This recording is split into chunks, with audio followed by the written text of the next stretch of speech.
Assalamualaikum warahmatullahi wabarakatuh. Waalaikumsalam warahmatullahi Waalaikumsalam wabarakatuh. Pada kesempatan kali ini akan diadakannya sidang seminar proposal. Yang pertama akan dipresentasikan oleh penyeminar Saudari Renha Indah Suli dan sebagai penguji seminar oleh Saudari Suci Nurani. Kepada Saudari Renha Indah Suli dipersilahkan.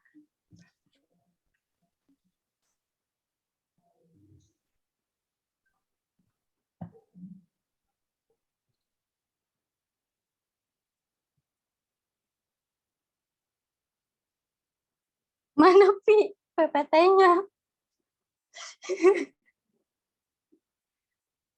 Dah.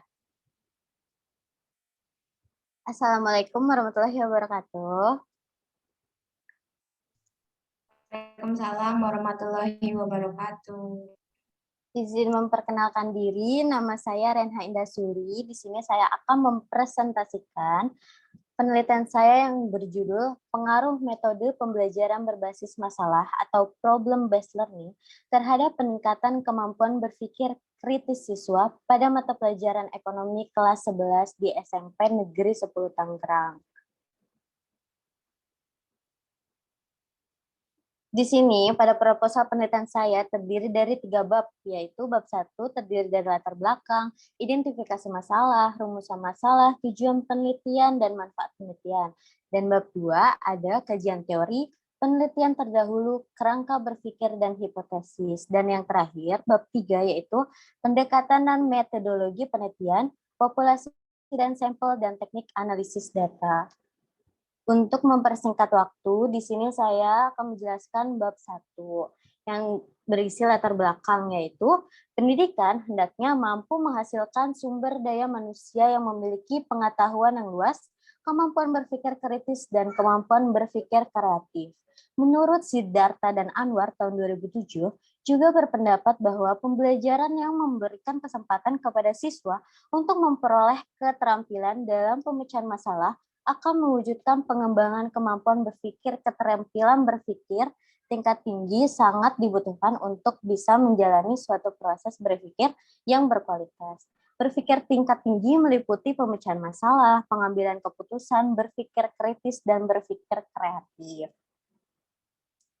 Jadi latar belakang pada bab 1 ini, keterampilan berpikir ini perlu dikembangkan agar dapat menghadapi tantangan pada pembelajaran abad 21, yaitu keterampilan berpikir kritis yang meliputi mengemukakan pertanyaan yang kritis, menerima pendapat dan menyampaikan, membuat keputusan dan pilihan, dan mengidentifikasi dalam sudut pandang yang berbeda, serta menganalisa informasi untuk memecahkan masalah. Terlebih lagi pada tahun kurikulum ini kan kurikulum K13 ya, jadi otomatis menekankan student center bukan lagi teacher center.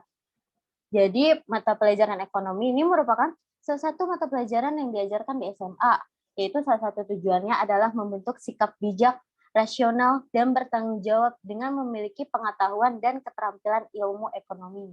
Untuk mencapai salah satu tujuan tersebut, melalui kemampuan berpikir kritis, khususnya dalam mata pelajaran ilmu ekonomi. Selanjutnya, ada bab 2, yaitu kajian teori. Di sini saya akan menjelaskan tentang pengaruh.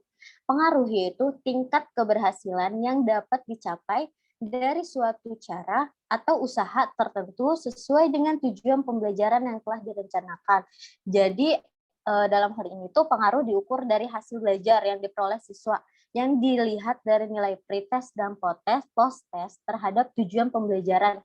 Dan yang kedua, di sini ada pembelajaran konvensional. Pembelajaran yang selama ini telah diterapkan oleh sekolah atau guru dalam menyampaikan pelajaran ekonomi. Di sini pengertian konvensional itu contohnya seperti metode ceramah yang diajarkan guru kepada siswa. Dan yang ketiga di sini ada problem-based learning, yaitu model pembelajaran ini berfokus pada pemecahan masalah dan menuntut tanggung jawab untuk memecahkan masalah yang ditumpuk oleh siswa, serta peran guru mendukung proses siswa dalam memecahkan masalah. Di sini itu model pembelajaran ini berfokus pada pemecahan masalah atau menuntut tanggung jawab yang ditumpuk oleh siswa. Jadi guru ini cuma mengawasi jalannya pembelajaran. Dan di sini ada pengertian berpikir kritis. Menurut Vincent Brugge, tahun 1998 menyatakan bahwa berpikir merupakan kegiatan atau aktivitas mental yang membantu merumuskan atau memecahkan masalah, membuat keputusan, atau memenuhi keinginan untuk memahami, mencari jawaban terhadap sebuah pencapaian makna. Jadi melalui proses berpikir, berarti proses pencarian jawaban atau pemecahan masalah yang sedang dihadapi ini memberikan pengaruh yang sangat mendalam terhadap keputusan-keputusan yang akan diambil, karena dalam prosesnya berpikir kan tidak hanya melibatkan aspek psikologis, namun melibatkan segenap aspek psikologis yang seperti contohnya itu perasaan, insting, logika, dan akal, guna mendukung proses pencapaian pemecahan masalah, sehingga dengan adanya proses berpikir kritis tersebut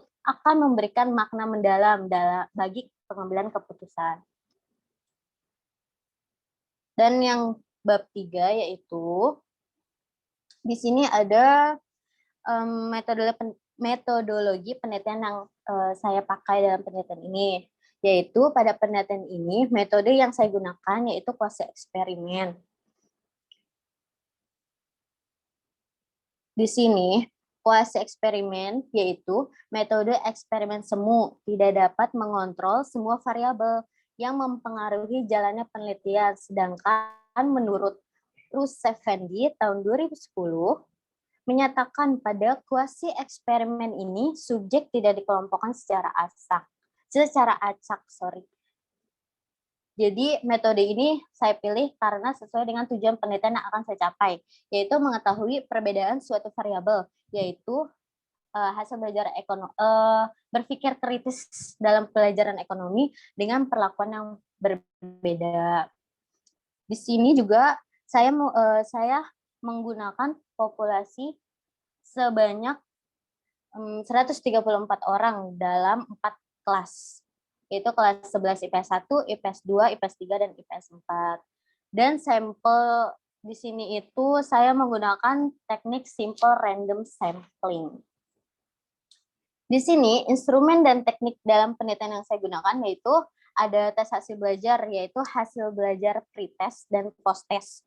Dan ada non-test, yaitu angket yang akan saya bagikan kepada siswa-siswa yang telah menjadi sampel saya. Sekian penelitian dari saya, kurang lebihnya mohon maaf. Kepada dosen penguji, bila ada yang ditanyakan, saya persilahkan. Oke, bentar. Saya akan menanyakan kepada Saudari Rena, mengapa Anda memakai sampel itu? Baik, terima kasih atas pertanyaannya. Akan saya jawab, izin menjawab, mengapa saya menggunakan teknik simple random sampling. Saya jelasin dulu ya, karena simple random sampling ini adalah teknik sampel dilakukan secara acak tanpa memperhatikan strata atau tingkatan yang ada dalam populasi itu. Jadi saya menggunakannya itu secara acak.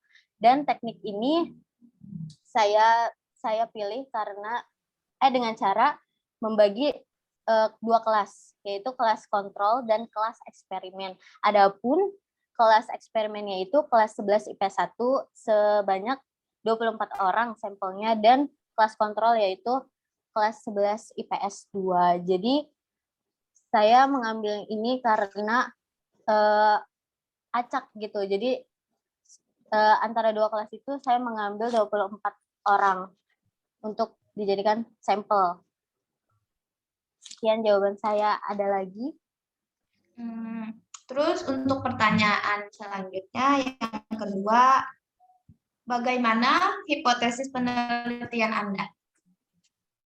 Terima kasih atas pertanyaannya. Izin menjawab.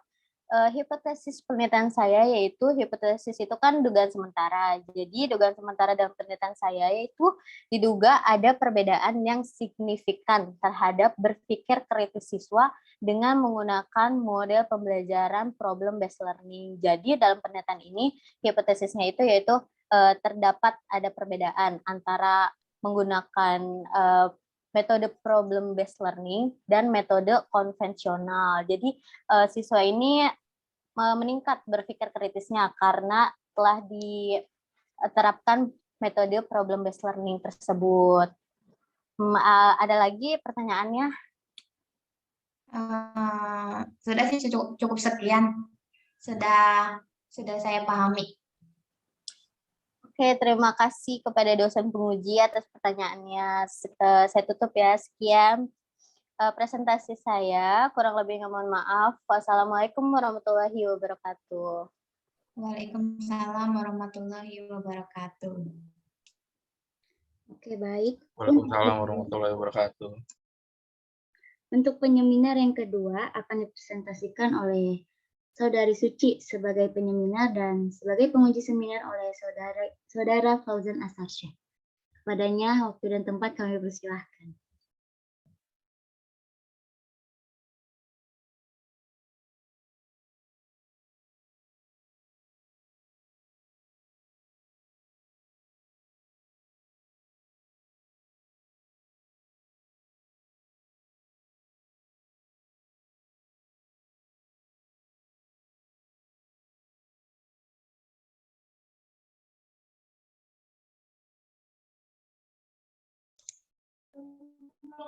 Udah nongol belum itu PPT-nya? Udah, Kak.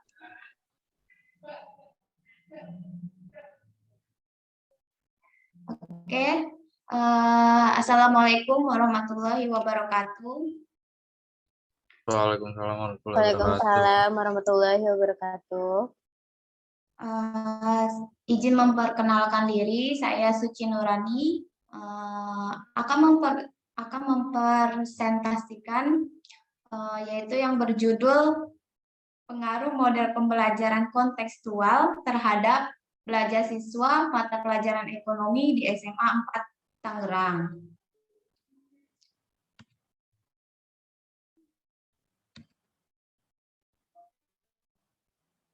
Bentar. Kok nggak bisa ya? Nah, pada proposal penelitian terdapat 3 bab, yaitu di bab pertama ada pendahuluan, di bab kedua ada kajian teori, dan di bab ketiga ada metode penelitian. Nah, untuk di bab pertama, latar belakangnya yaitu proses pembelajaran membutuhkan model pembelajaran yang tepat. Kesalahan menggunakan pembelajaran dapat menghambat tercapainya tujuan pendidikan yang diinginkan. Saat pembelajaran yang diterapkan pada sekolah umumnya menggunakan pembelajaran konvensional yang lebih menekankan pada tujuan yang ingin dicapai dari proses belajar mengajar dibandingkan dengan bagaimana tahapan-tahapan atau isi dari proses pembelajaran itu sendiri. Pada akhirnya, metode belajar yang digunakan hanya ceramah. Siswa dipaksa menerima materi dan menghafalnya. Dengan menerapkan model pembelajaran yang tidak bervariasi, dapat menyebabkan peserta didik merasa bosan dengan pembelajaran. Sehingga peserta didik tidak dapat menerima materi pembelajaran yang telah disampaikan oleh guru. Menurut Trianto 2009-104 berpendapat bahwa pembelajaran kontekstual merupakan suatu konsepsi yang membantu guru mengaitkan konten mata pelajaran dengan situasi nyata dan memotivasi siswa membuat hubungan antara pengetahuan dan penerapan dalam kehidupan. Belajar dengan model pembelajaran kontekstual akan mampu mengembangkan kemampuan siswa dalam menyelesaikan masalah-masalah serta mengambil keputusan secara objektif dan rasional. Di samping itu juga akan mampu mengembangkan kemampuan berpikir kritis, logis, dan analitis. Dan di bab kedua ada kajian teori, yaitu model pembelajaran kontekstual. Menurut Elaine B. Johnson mengatakan bahwa pembelajaran kontekstual adalah suatu sistem pembelajaran yang cocok dengan otak yang menghasilkan makna dengan menghubungkan muatan akademis dengan konteks dari kehidupan sehari-hari. peserta didik. Jadi pembelajaran kontekstual adalah usaha untuk membuat peserta didik aktif dalam memompa kemampuan diri tanpa merugi dari segi manfaat. Sebab peserta didik berusaha mempelajari konsep sekaligus menerapkan dan mengaitkannya dengan kehidupan nyata. Dan untuk menurut Nur Hadi, contextual teaching and learning merupakan prosedur pendidikan yang bertujuan membantu peserta didik memahami makna bahan pelajaran dengan cara menghubungkan dengan konteks kehidupan mereka sendiri dalam lingkungan sosial dan budaya masyarakat. Hal ini penting diterapkan agar informasi yang diterima tidak hanya disimpan dalam memori jangka pendek, yang mudah dilupakan tetapi dapat disimpan dalam memori jangka panjang sehingga akan dihayati dan diterapkan dalam tugas pekerjaan. Nah, untuk selanjutnya, di sini bisa dilihat kerangka berpikir. Yang untuk pertama itu proses belajar mengajar.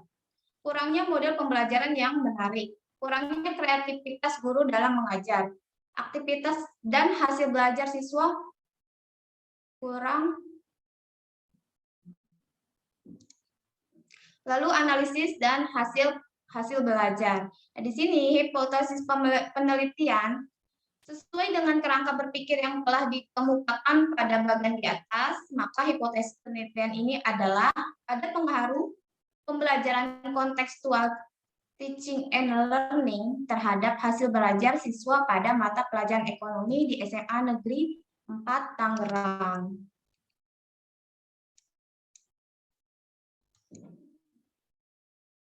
Untuk di bab ketiga, metode penelitian.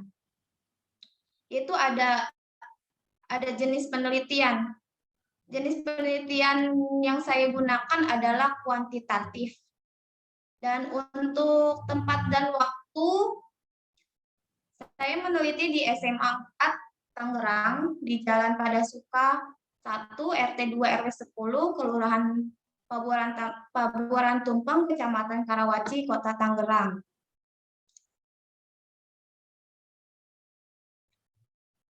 Dan untuk masih di bab ketiga ini ada variabel penelitian, populasi dan sampel, teknik pengambilan data, teknik analisis data.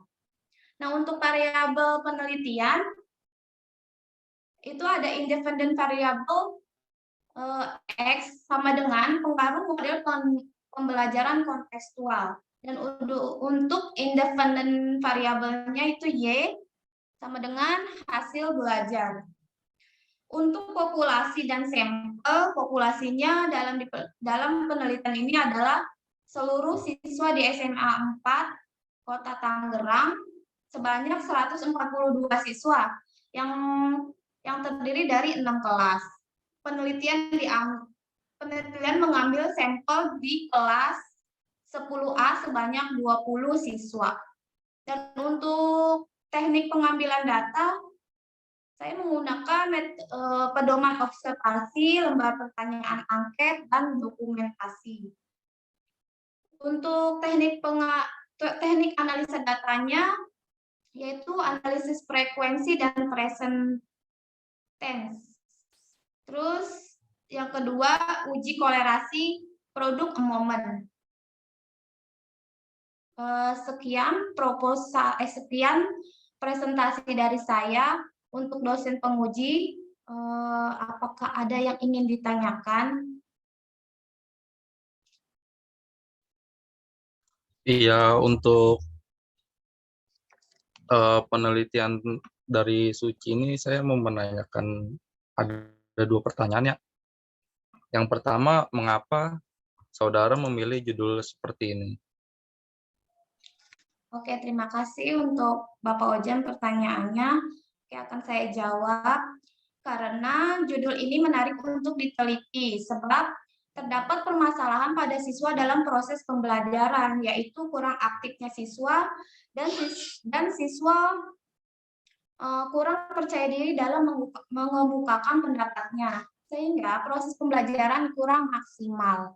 Oleh karena itu perlu diterapkan pembelajaran kontekstual, karena pembelajaran kontekstual merupakan suatu konsep yang membantu guru mengaitkan konten mata pelajaran dengan situasi nyata dan memotivasi siswa membuat hubungan antara pengetahuan dan penerapan dalam kehidupan. Guru bukan hanya menyuap materi pembelajaran, tetapi guru lebih memberikan pelajaran yang aktif bagi siswa untuk mengembangkan pola pikirnya. Seperti itu, Kak Ojan. Lalu apa tujuan dari judul tersebut?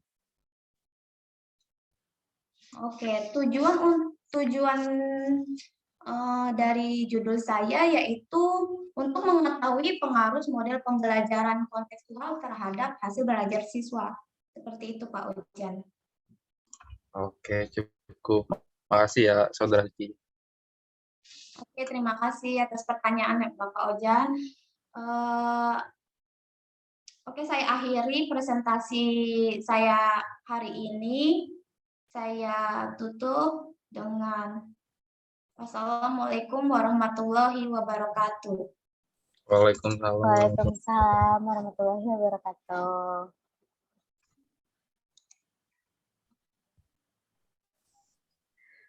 Untuk penyeminar yang ketiga akan dipresentasikan oleh penyeminar yaitu Saudara Fauzan Asharsyah dan sebagai penguji seminar oleh Saudari Renha Indasuli.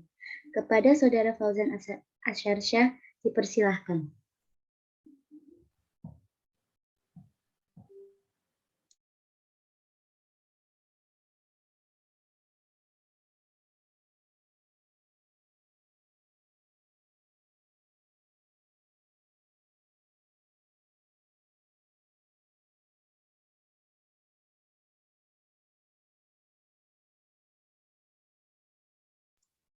Assalamualaikum semuanya, selamat malam. Waalaikumsalam warahmatullahi wabarakatuh, Pak. Di sini saya akan membahas penelitian terkait pengaruh lingkungan teman sebaya terhadap hasil belajar siswa pada mata pelajaran ekonomi kelas 10 SMA Negeri 10 Tangerang. Lalu di sini ada bab 1, bab 2, bab 3 yang diantaranya bab 1 isinya ada latar belakang, identifikasi masalah, rumusan masalah, tujuan penelitian, dan manfaat penelitian. Di bab 2 ada kajian teori, penelitian terdahulu, kerangka berpikir, dan hipotesis penelitian. Dan di bab 3 ada pendekatan metodologi penelitian, populasi dan sampel, teknik dan instrumen pengumpulan data, teknik analisis data. Di sini kita akan membahas latar belakang terlebih dahulu ya. Menurut Nana Sujana berpendapat bahwa hasil belajar siswa pada akhirnya adalah perubahan tingkah laku yang mencakup bidang kognitif, afektif, dan psikomotorik yang dimiliki siswa setelah menerima pengalaman belajar. Lingkungan teman sebaya menjadi salah satu faktor eksternal sosial yang mempengaruhi hasil belajar. Lalu menurut Santrok, teman sebaya merupakan anak atau remaja yang mempunyai tingkat umur dan tingkat kedewasaan yang sama. Lalu fungsi utama dari teman sebaya memberikan sumber informasi dan perbandingan tentang dunia di luar keluarga, sehingga hubungan dengan teman sebaya yang buruk dapat membawa anak ke perilaku yang buruk dan begitu pun sebaliknya. Lalu ada faktor penentu keberhasilan dalam belajar adalah siswa sebagai pelaku dalam kegiatan belajar. Tanpa kesadaran, kemauan, dan keterlibatan siswa, maka proses belajar tidak akan berhasil. Akan tetapi, dalam belajar setiap siswa mempunyai suatu kebiasaan yang berbeda-beda. Dalam belajar, siswa memerlukan sebuah proses. Tidak bisa dilakukan dalam satu waktu saja, namun belajar harus rutin dilakukan perlahan secara teratur, sehingga rutinitas belajar tersebut akan menjadi suatu kebiasaan yang harus dilakukan oleh semua siswa. Lalu di bab 2 ada pengaruh lingkungan teman sebaya dan juga hasil belajar.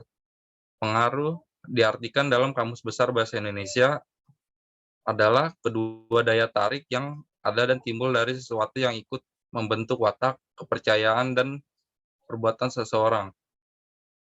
Lalu ada lingkungan teman sebaya atau peer sebagai sebuah kelompok sosial sering didefinisikan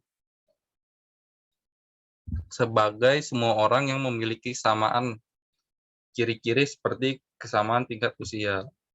Lalu menurut Suprijono, hasil belajar adalah pola-pola perbuatan, nilai-nilai, pengertian-pengertian, sikap-sikap, apresiasi, dan keterampilan. Merujuk pemikiran Gegne, hasil belajar berupa informasi verbal, keterampilan intelektual, strategi kognitif, keterampilan motorik, dan juga sikap. Lalu dalam dunia pendidikan SMA tidak lepas dari dunia remaja, karena pendidikan SMA terjadi pada masa remaja. Menurut Dewi, lingkungan teman sebaya merupakan orang-orang yang mempunyai kesamaan usia dan juga status dalam melakukan interaksi di sebuah lingkungan yang cukup teratur. Menurut Maheni tahun 2017, teman sebaya biasanya memberikan dorongan-dorongan sekaligus suasana membangun, apalagi berada di dalam kelas atau di luar kelas. Memiliki usia dan tingkat kematangan yang relatif sama, sehingga terjalin komunikasi yang dialogis. Dan diperjelas oleh Dianti, teman sebaya dapat memberikan dampak positif maupun negatif. Lalu di bab 3 ada pendekatan dan metodologi penelitian. Penelitian ini menggunakan penelitian kuantitatif karena pada pengujian variabel menekankan pada pengujian melalui pengukuran variabel dengan angka dan menggunakan analisis dengan menggunakan prosedur statistik dan menggunakan metode yang digunakan adalah metode survei. Lalu populasi dan sampel, menurut Sugiono, populasi adalah wilayah generalisasi yang terdiri atas objek-subjek yang mempunyai kualitas dan karakteristik tertentu yang ditetapkan oleh peneliti yang untuk dipelajari dan kemudian ditarik kesimpulannya. Dalam penelitian ini, yang menjadi populasi adalah keseluruhan siswa kelas 10 SMA Negeri 10 Tangerang. Dan teknik sampling yang digunakan dalam penelitian ini proporsional random samplingnya. Teknik dan instrumen pengumpulan data dalam penelitian ini, teknik yang digunakan itu yaitu angket dan tes, yaitu tes hasil belajar. Jadi cukup sekian untuk presentasi dari penelitian saya. Untuk teman-teman atau ibu yang lain ada pertanyaan?